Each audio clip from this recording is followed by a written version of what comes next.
The real OG walks in with the little OG. Crazy. I thought he was asleep or something. He was until I yelled at him.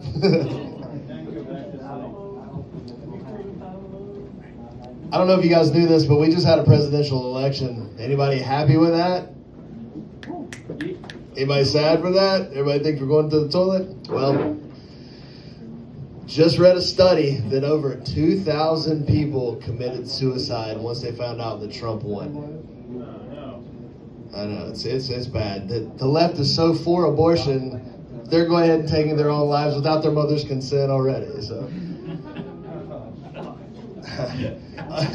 my wife told me not to tell this joke. But we're gonna keep going with it because it's actually funny. Because at this rate, blue-haired, badly tattooed women are going to go extinct in about 3 weeks. You know, and it's kind of messed up, but I actually called the suicide hotline all night long just so I could tie up a line so they couldn't get through. Saving a life, one at a time. Keeps going.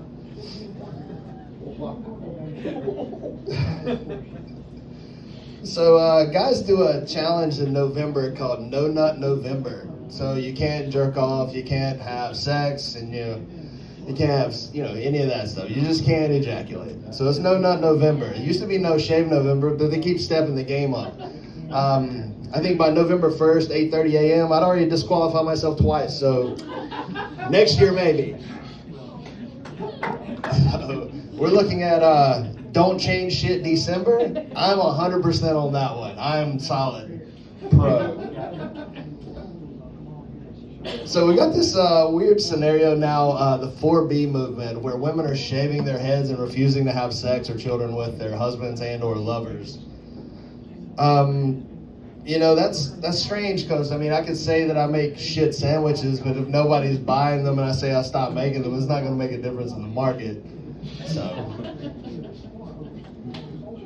let's see if we got anything else in here. Sorry, I didn't really prep tonight. I didn't know I was going to go up. So, now that they're doing the 4B movement, they're not having sex with men anymore. Do you think scissoring accidents are going to go up 400%? And do you think there's ever been a time where there was a scissoring accident where two vaginas locked in perfectly, similar to docking, and the vacuum formed to a point where it was like Chinese finger cuffs? I wonder how you release that pressure. The 4B movement, they're not really causing any hard-on, so we'll just call it a soft-off movement.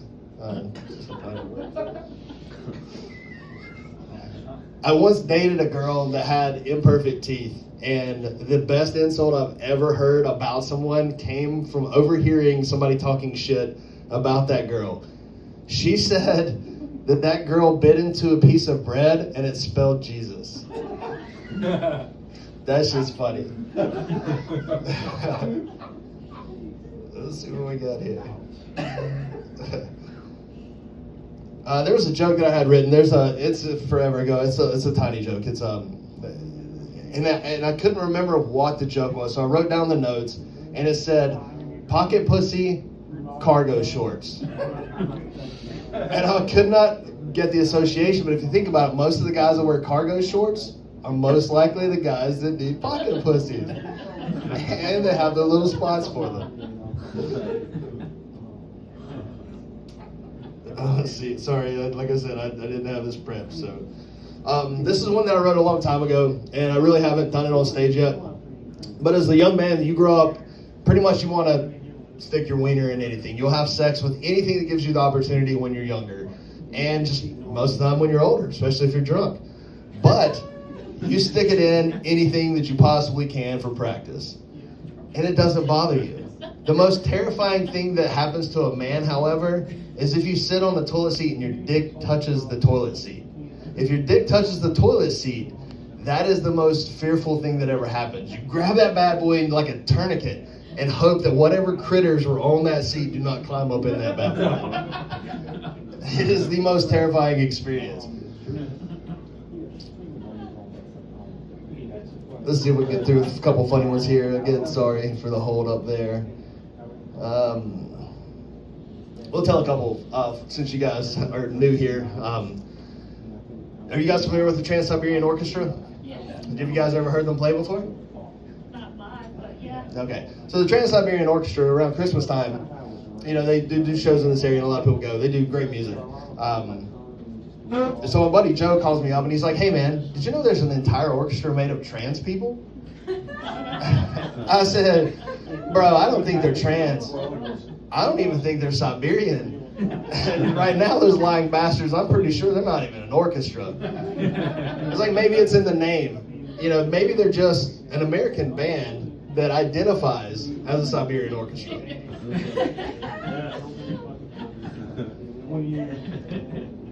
So, I'm not gay, and I don't think I make enough money to be gay. There's not, how many rich people do you know, or how many gay people do you know that are poor? There's very few of them. Plus, Paul Walker's dead, so there's no incentive for me to be gay. I think we can all agree that guy was very hot, all the way up until they put the flames out of the Porsche. Are you guys familiar with Post Malone? So Post Malone's a very talented rapper. He's got tons of, artists. He sings and stuff too. He's got tattoos all over him. I really think he missed an opportunity for marketing to call himself Post-it Malone. Plus, he's got, looks like somebody's already scribbled notes on him, and he looks like he could be sticky. But he has a sister that I found out recently, so I got to add this to the joke. And she's really promiscuous and super popular during the holidays. Her name is Home Alone. I heard that she made Macaulay Culkin scream when he was in her.